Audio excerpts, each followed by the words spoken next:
السلام علیکم. I am Timur Farid, کو فاؤنڈر آف مشی.com, اور میرے ساتھ موجود ہے barrister Syed Ahmed Hasan, chief operating officer of مشی.com. کرنٹ افیئر سے وابستہ رہنا ہر انسان کے لیے انتہائی ضروری ہے, اور اسی سلسلے میں جرنلزم کا پروفیشن ایک بہت امپورٹنٹ پروفیشن مانا جاتا ہے. Today we are joined by one of Pakistan most seasoned journalist, mister Muzammil Sohrawardy. Muzammil Sohrawardy Saab has been involved in journalism covering various aspects in Pakistan for over 25 years. He's been writing columns and doing startling revelations about politics and current affairs for quite some time. Sohrawardy Saab daily express جیسے اہم اخبارات میں بھی لکھتے ہیں, and as a senior analyst وہ بہت سارے ٹاک شوز پہ بھی آتے ہیں. He also has his own show on Hum News these days. السلام علیکم سر. السلام علیکم, کیا حال ہے تیمور؟ میں ٹھیک سر, آپ کیسے ہیں؟ احمد, آپ کا کیا حال ہے؟ الحمدللہ سر. سر میرا بیسک سے کویشچن ہے, why choose journalism as your profession?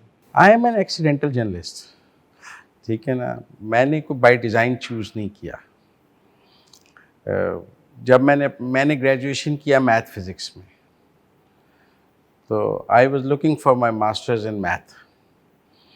تو اس دوران ایک ایڈ میں نے پڑھا کہ ایک نیا اخبار آ رہا ہے, اس کو رپورٹرز کی ضرورت ہے. تو میں جاب ہنٹنگ پہ تھا, تو انہوں نے ایک جگہ ٹیسٹ لینے کے لیے سینٹر میں ٹیسٹ رکھے ہوئے تھے. میں وہ ٹیسٹ دینے چلا گیا اور میں سیکنڈ آ گیا. چونکہ وہ ٹرانسلیشن تھی سمپل, اور میرا back ground English medium school کا تھا, انگلش میری ٹھیک تھی.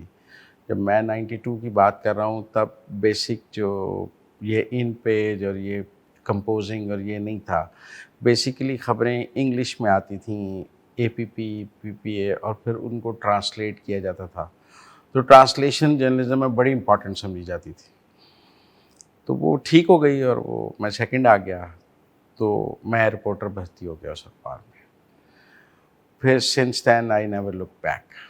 میں نے بلکہ میتھ کا ماسٹرز بھی چھوڑ کے میتھ کام کا ہی چوز کر لیا بعد از اے پارٹ ٹائم. اور پھر چونکہ journalism is not a profession, if you start doing it, it's an addiction. لوگ چھوڑ نہیں پاتے ہیں. سر عام طور پہ پاکستان میں جرنلسٹ کو کن کن چیلنجز کا سامنا کرنا پڑتا ہے؟ دیکھیں, جرنلسٹ کی 2-3 پروفیشن کے چیلنجز ہیں. ایک جاب سیکیورٹی نہیں ہے, ٹھیک ہے. دوسرا, جب میں نے شروع کیا تو کوئی کارپوریٹ کلچر بھی نہیں تھا, سیٹ کلچر تھا. تو پے ایشوز بھی تھے اس میں, جاب سیکیورٹی بھی نہیں تھی, اور سروائیول فار دا فٹسٹ تھا. The more you put in, the more you survive. تو اسی لیے اس میں سروائیول ریشو کم ہے ایٹ دا ٹاپ, اور نیچے بہت چیزیں ہیں. ہمارے یہاں لو پیڈ جرنلسٹ بہت زیادہ ہیں, ہائی پیڈ جرنلسٹ بہت کم ہیں, اور آپ سمجھیں مین اسٹریم جرنلسٹوں کی تعداد کم ہیں, اور مڈ اسٹریم جرنلسٹوں کی تعداد بہت زیادہ ہے. سر اگر ہم دیکھیں پاکستان کی ہسٹری کے اندر ایسے کافی قوانین آئے ہیں that can be seen as restricting the freedom of press. انہیں کی ایک ریسنٹ ایگزامپل 2021 کا پنجاب اسمبلی کا امینڈمنٹس ایکٹ ہے. اس کے تحت اگر اسپیکر کو لگے کہ ایک صحافی مس ریپرزینٹ کر رہا ہے اسمبلی کی پروسیڈنگس کو, تو بغیر کسی وارنٹ کے اس کو اریسٹ کیا جا سکتا ہے, اور اس کی سزا 6 مہینے جیل پلس ایک فائن ہے. واٹس یور ٹیک آن دس؟ یہ قانون جب بنا تھا تو جرنلسٹوں نے بہت پروٹیسٹ کیا تھا. جہاں تک میرا نالج ہے, بعد میں اس میں جرنلسٹوں کی حد تک امینڈمنٹ ہو گئی تھی کہ اٹس ناٹ فار جرنلسٹ, لیکن for bureaucracy it still stands there کہ اف یو ڈیفائی ایک اسٹینڈنگ کمیٹی, یا آپ کوئی اسمبلی کی کسی حکم کو نہیں مانتے, تو آپ اس میں پکڑے جا سکتے ہیں. اسی کو ریپلیکیٹ کیا ہے توہین پارلیمنٹ پہ نیشنل اسمبلی نے بھی.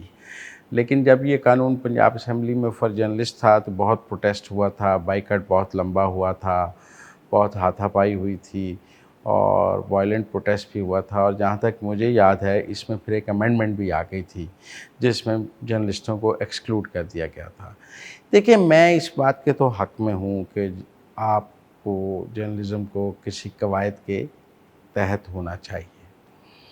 ہم اس کو فری فار آل کے طور پہ سنو بال کی طرح نیچے نہیں پھینک سکتے ہیں, لیکن وہ قواعد 4 کارنرز آف لاء میں ہونے چاہیے اور ڈیو پروسیس آف لاء کے تحت ہونے چاہیے. اگر ڈیو پروسیس آف لاء نہیں ہے اور 4 کارنرز آف کانسٹیٹیوشن اور لاء نہیں ہے, تو پھر اس پہ اعتراض ہے. پھر ہم ریسٹرکشنز کی بات کریں تو آپ کو اپنے کریئر میں ایسی کوئی ریسٹرکشنز کبھی فیس کرنی پڑی؟ روز. تو اگر آپ اس پہ ایلیبوریٹ کریں ذرا. آج کل میں ٹی وی پہ عمران خان کا نام نہیں لے سکتا. ایک دور میں مریم نواز کا نام نہیں لے سکتا تھا. ایک دور میں نواز شریف کا نام نہیں لے سکتا تھا. تو مختلف ادوار میں مختلف ریسٹرکشنز رہتی ہیں. یہ آج پہلی دفعہ تو نہیں ہے کہ ہم عمران خان کا نام نہیں لے سکتے. عمران خان کے دور میں نیوز رومز میں بڑے بڑے نوٹسز لگے ہوتے تھے کہ مریم نواز کا ٹکر نہیں چلے گا, نواز شریف کا نام نہیں جائے گا. پھر پیمرا ایسی پولیس ریسٹرکشن جاری کرتا رہتا ہے. اور صرف نیوز پہ نہیں ہے, انٹرٹینمنٹ پہ زیادہ ہے. مثلا ہماری جو ڈرامہ انڈسٹری ہے, ہماری جو ہے, مطلب آپ میاں بیوی کو بیڈ روم میں اکٹھے نہیں دکھا سکتے, ہاتھ پکڑا ہوا نہیں دکھا سکتے, ٹھیک ہے نا. تو میرا مطلب ہے ریسٹرکشنز تو ہر طرف ہیں, اور اسٹوپڈ ریسٹرکشن. پھر اگر اس میں ہی ہم دیکھیں تو پچھلے 2-3 ہفتوں میں اگر ہم دیکھ لیں, کافی ایسے جرنلسٹ ہیں جو ڈس اپیئر ہوئے پھر وہ ری اپیئر ہوئے. یہ فینومینا ہم نے کافی دیکھا ہے جب پولیٹیکل انریسٹ ہوتا ہے. واٹ از دس؟ نہیں, یہ تو عمران خان کے دور میں بھی تھا. مطیع اللہ جان ڈس اپیئر ہوئے, سارا عالم کے ساتھ ہوا. سوال یہ ہے کہ نیا کچھ نہیں ہو رہا. پہلی بات, چونکہ مجھے یہ ہے کہ ہماری جو نوجوان نسل ہے, تیمور جیسی, احمد جیسی, ان کے لیے تو لائف ہی 2018 سے یا 2011-13 سے شروع ہوئی ہے. تو ایسا تو نہیں ہے.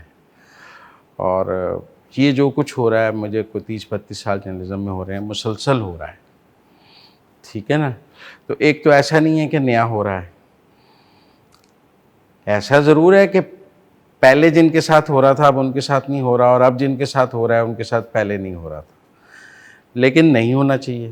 میں اس بات سے آپ سے متفق ہوں کہ نہیں ہونا چاہیے. اور لیکن پاکستان میں چونکہ جرنلزم کے کوئی رولز نہیں ہیں. مثلا میں سب سے پہلی بات بتاؤں, دنیا میں جرنلزم کو کنٹرول کیسے کیا جاتا ہے؟ آفٹر آل ساری دنیا میں جرنلزم موجود ہے, اور سارے ممالک اس کو فیس کرتے ہیں, ساری گورنمنٹس اس کو فیس کرتی ہیں کہ کچھ تو ایسا ڈفرینٹ ہے. وہ ایک وائبرنٹ سسٹم آف جسٹس وہاں ہے. وہاں غلط خبر دینے پر سزا موجود ہے, پاکستان میں نہیں. مثلا اس کی میں آپ کو ایک اور مثال دیتا ہوں کہ مثلا جب شریف فیملی کے خلاف آن سلاٹ تھا, انہوں نے جو ڈیفیمیشن کیسز لندن میں کیے وہ جیت گئے, جو پاکستان میں کیے وہ انڈیسائیڈڈ ہیں. کیوں؟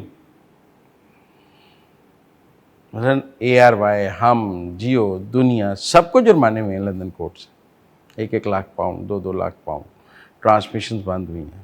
پاکستان میں نہیں ہو سکا. کیوں؟ اس کا مطلب ہے یہاں غلط خبر دینے کی سزا نہیں ہے, اور وہاں ہے. Sir, journalist as a state, ہم جرنلسٹ کو کوئی لیگل پروٹیکشن آفر کرتے ہیں to safeguard their own rights? What kind of rights? Sir generally جیسے ڈو یو نو کہ کیا وہ دکھا سکتے ہیں آن نیوز, کیا چیز سینسیٹیو؟ یہ فیصلہ جرنلسٹ کے ہاتھ میں نہیں ہوتا. اب تو سوشل میڈیا کی وجہ سے آپ کے ہاتھ میں آ گیا کہ آپ کا چینل ہے, میں اپنا یوٹیوب چینل بنا لوں تو میرے ہاتھ میں آ گیا. ورنہ اگر ہم مین اسٹریم میڈیا کی بات کریں تو وہ تو مالکان کے ہاتھ میں ہے نا.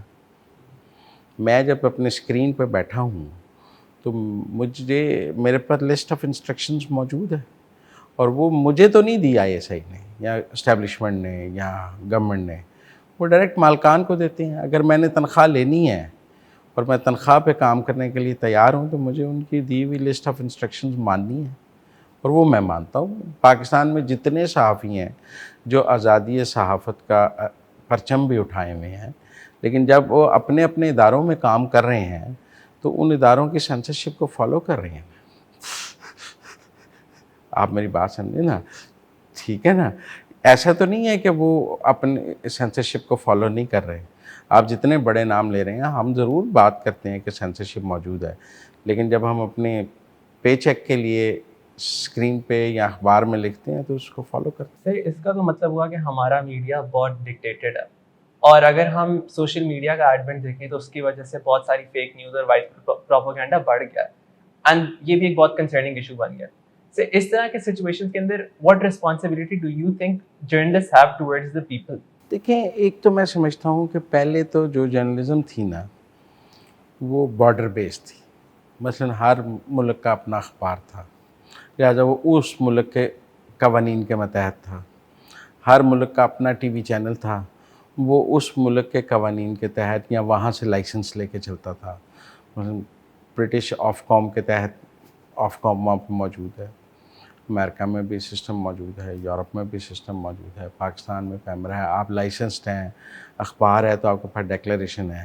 لیکن آپ نے یہ یوٹیوب چینل بنانے کے لیے تو کہیں کسی ریگولیٹر سے کوئی اجازت تو نہیں لی ہے. پھر آپ کا کانٹینٹ جو ہے وہ گلوبلائز ہو گیا ہے اور بارڈرز کے تحت بھی نہیں رہا. ٹھیک ہے نا، آپ کو امریکہ میں آپ امریکہ سے اپلوڈ کر رہے ہیں یا آپ پاکستان سے اپلوڈ کر رہے ہیں تو امریکہ والا آپ کو دیکھ رہا ہے، آپ امریکہ سے اپلوڈ کر رہے ہیں تو پاکستان والا آپ کو دیکھ رہا ہے. اب یہ سوال ہے کہ آپ یہاں سے بیٹھ کے کچھ اپلوڈ کر رہے ہیں جو امریکی قوانین کے مطابق نہیں ہے، اور وہاں سے بیٹھ کے کچھ اپلوڈ کر رہے ہیں جو پاکستانی قوانین کے مطابق نہیں ہے. یہ چیلنج ابھی دنیا کو درپیش ہے. ٹھیک ہے نا، اس چیلنج کو نبٹنے کے لیے ابھی دنیا نے کوئی ایسے وائبرنٹ لاز نہیں لائے. مگر مختلف جگہ سوشل میڈیا ریسٹرکشنز یورپ میں بھی آئی ہیں، امریکہ میں بھی آئی ہیں. ڈونلڈ ٹرمپ کا جب ٹویٹر اکاؤنٹ ختم کیا گیا ہے تو وہ بھی ریسٹرکشن کی ایک شکل تھی. ٹھیک ہے نا، اور جب ان کے سوشل میڈیا ہینڈلز ختم کیے گئے ہیں تو وہ بھی ریسٹرکشن کی ایک شکل تھی. اگر ہم نے آج عمران خان پر پابندی لگائی ہے کہ وہ مین اسٹریم پہ نہیں آ سکتے تو امریکن اسٹیبلشمنٹ نے ڈونلڈ ٹرمپ پہ پابندی لگائی کہ وہ سوشل میڈیا نہیں یوز کر سکتے. تو یہ کہیں نہ کہیں ہر جگہ شکل میں موجود ہے. لیکن میں سمجھتا ہوں کہ سوشل میڈیا کے لیے کچھ انٹرنیشنلی ایسا طے کرنا پڑے گا کہ آپ کہیں سے بھی اپلوڈ کریں تو آپ آنسریبل تو ضرور ہوں. اب وہ کیسے ہوگا یہ مجھے نہیں پتہ، لیکن سم ہاؤ دنیا کو کہیں نہ کہیں اس نتیجے پہ آنا پڑے گا کہ اب کوئی بندہ لندن سے بیٹھ کے پاکستان کے لیے کچھ اپلوڈ کر رہا ہے تو اس کو کیسے قانون کے دائرے میں لایا جائے. برطانیہ تو کہہ سکتا ہے کہ اس نے برٹن کا کوئی لا نہیں توڑا، لیکن پاکستان کے لیے تو فیک نیوز کیا ہے، کوئی پروپیگنڈا کیا ہے. تو اس لیے میرے خیال میں آہستہ آہستہ یہ ڈیولپ ہوگا. ایمرجنگ میڈیا ہے، جب اخبار ایمرجنگ میڈیا تھا تو اس کے رولز نہیں تھے. جب ٹی وی ایمرجنگ میڈیا تھا تو ہم نے دیکھا بہت سارے پیرا ٹروپرز ٹی وی میں بھی آئے جن کا جرنلزم سے تعلق نہیں، وہ آہستہ آہستہ پھنستے گئے. تو یہ ایمرجنگ میڈیا ہے، میرے خیال میں 5-7 سال میں اپنی شکل لے لے گا. ٹھیک سر، پاکستان کے اندر جو جرنلزم کا ایک رول ہے، ہسٹوریکلی اس کا ایک رول رہا ہے، ہاؤ ڈو یو تھنک وہ ایوالو کرے گا ان دا نیکسٹ 5-10 ایئرس؟ پاکستان کی جرنلزم نے بہت ایوالو کیا بھی ہے. میں یہ کہوں کہ جی پاکستان کی جرنلزم بڑی پیتھیٹک ہے، دیٹس ناٹ کریکٹ. مطلب ان ڈیموکریٹک رولز میں بھی، مطلب ضیاء الحق کے دور میں جب سینسر بہت زیادہ تھا اور اخبار تھا، جب سینسر کرنے والا فوجی افسر کوئی خبر کاٹ دیتا تھا تو مالکان اس کی جگہ دوسری خبر نہیں لگاتے تھے، اتنی جگہ کو خالی جانے دیتے تھے تاکہ ریڈر کو پتہ لگ جائے کہ کوئی خبر یہاں سے اتر گئی ہے. ایک مالکان نے طے کیا کہ اگر کوئی خبر ہماری لگی ہوئی اتار دی جائے گی تو ہم اس کی جگہ دوسری خبر نہیں لگائیں گے، وہ جگہ خالی جانے دیں گے. ایک پروٹیسٹ تھا. تو مشرف دور میں بھی یہاں چینلز بند ہوتے رہے. ایوب دور میں تو یہ بھی مشہور رہا کہ کیونکہ ایک اخبار تھا نوائے وقت، وہ ایوب خان کے بہت خلاف لکھتا تھا، تو گورنمنٹ نے اس کا حل یہ ڈھونڈا کہ وہ اپنے طور پہ ایک اور نوائے وقت چھاپ لیتے تھے جو ایوب خان کو پریزیڈنٹ ہاؤس میں بھیج دیا جاتا تھا کہ وہ والا نوائے وقت پڑھ لیں. ٹھیک ہے نا. تو یہ ہر دور میں رہا ہے اور ہمارے حکمرانوں کا ٹیمپرامنٹ بھی بہت کمزور رہا ہے، پیشنس لیول بہت کمزور رہا ہے. موجودہ حکومت ہو، پچھلی ہو، میڈیا کو برداشت کرنا مشکل کام ہے، کرٹیسزم برداشت کرنا مشکل کام ہے. اور ویسٹ میں یا مہذب معاشروں میں ایک پالیٹیشین جب ایمرج ہو کے نیچے سے آتا ہے تو اس کا پیشنس لیول بن گیا. سر اگر ہم دیکھیں پاکستان کے اندر کافی پولیٹیکل ان ایزینس ہے، اس بیسس کے اوپر ڈو یو تھنک الیکشنز ہونا ممکن بھی ہیں؟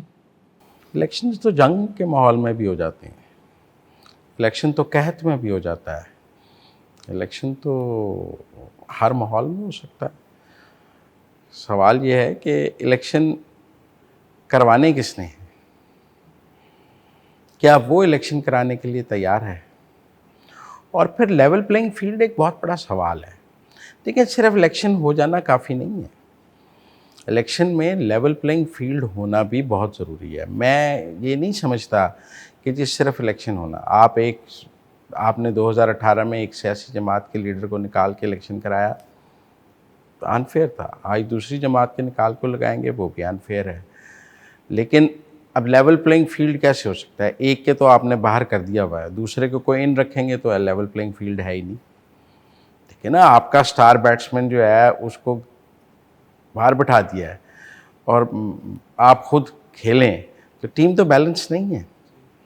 اگر نواز شریف کے نام پہ ووٹ ملتا ہے تو نواز شریف میدان میں نہیں ہے اور اس عمران خان یا آصف زرداری میدان میں ہے تو لیول پلینگ فیلڈ تو نہیں ہے. ٹھیک ہے نا. اب لیول پلینگ فیلڈ کیسے کرنا ہے؟ یہاں عمران خان کو نااہل کرنا ہے یا نواز شریف کو اہل کرنا ہے؟ اس حد تک تو بات جسٹیفائڈ ہے کہ آپ کو لیول پلینگ فیلڈ کرنا پڑے گا. آخری فیصلہ پاکستان کی عوام کا ہے کہ انہوں نے کس کو ووٹ دینا ہے. اہل نااہل کا فیصلہ عدالتیں نہیں کریں گی, پاکستان کی عوام کریں گے. سر لیٹس سے الیکشنز ہو بھی جائیں تو جو نئی نیولی فارم گورنمنٹ ہوگی will they be able to act as a strong democratic body? دیکھیں, democracy is not an absolute thing کہ you can achieve this is 6000 meters when you come here this is democracy. There are always new heights in it and there are always new lows in it. ٹھیک ہے نا. تو یہ heights and loose کا کھیل ہے. کبھی بہت اچھی صورتحال بھی ہو سکتی ہے, کبھی یہ ٹو اینڈ فرو چلتی ہے. میں یہ تو نہیں سمجھتا کہ کوئی آئیڈیل سچویشن ہوتی ہے. شاید اس وقت بریٹن میں ڈیموکریسی بہت ویک ہے, 4 سالوں میں 5 پرائم منسٹر آ گئے ہیں, سمجھ ہی نہیں آ رہی. حالانکہ ایک پارٹی ایبسولوٹ میجورٹی کے ساتھ آئی لیکن سسٹینیبل گورنمنٹ تو نہیں دے سکی ہے. ٹھیک ہے نا. تو اس لیے میں یہ سمجھتا ہوں کہ ایبسولوٹ تو کوئی چیز نہیں ہے کہ جسے آپ ڈیفائن کر لیں یا 2+2 کہہ لیں تو دیٹ از ڈیموکریسی. تو اٹس اے ریلیٹیو. لیکن میں یہ ضرور سمجھتا ہوں کہ پاکستان میں ڈیموکریسی اپنا سفر طے کر رہی ہے. ہمیں اس سے نا امید نہیں ہونا چاہیے. پھر آپ دیکھیں کہ ہمارے ہاں گورنمنٹس نے بہت اچھا پرفارم بھی کیا ہے مختلف سیکٹرز میں. میں یہ نہیں کہتا, اور میں کسی ایک گورنمنٹ کی بات اس لیے نہیں کرنا چاہتا, پھر وہ کہیں گے یہاں بیٹھ کے اس کا ایجنڈا لے کے چل رہے ہیں. ہر گورنمنٹ نے کچھ نہ کچھ پرفارم کیا ہے. تو ہمارے ہاں جمہوریت کو گالی دینا بھی ایک فیشن بن گیا ہے جس کو میں ٹھیک نہیں سمجھتا. لوگ سمجھتے ہیں, لوگ کہتے ہیں یہ نظام obsolete ہو گیا ہے, اب اس نظام کے تحت پاکستان چل ہی نہیں سکتا ہے. کچھ لوگ کہتے ہیں کہ جی بس یہ سیاستدان ملک چلا ہی نہیں سکتے ہیں, ان سب کو ایک جہاز میں بٹھائیں اور جہاز کو غوری میزائل مار دیں. ٹھیک ہے نا. تو پاکستان میں بڑا, میں انہیں کہتا ہوں یہاں 10 سال آمریت بھی رہی ہے, کون سی دودھ اور شہد کی نہریں بہا لی ہیں ہم نے اس آمریت میں. تو اس لیے اس طرح سیاستدانوں کو گالی دینا, جمہوریت کو گالی دینا فیشن تو بن گیا, اور ہماری نوجوان نسل کی بہت ذہن سازی بھی ایسی کر دی گئی ہے جو میں سمجھتا ہوں ٹھیک نہیں ہے. تھینک یو سو مچ سر. ہماری آج کی ڈسکشن کافی انسائٹ فل تھی اور مجھے امید ہے کہ ہمارے ویورس کو اس سے کافی کچھ سیکھنے کو ملا ہوگا.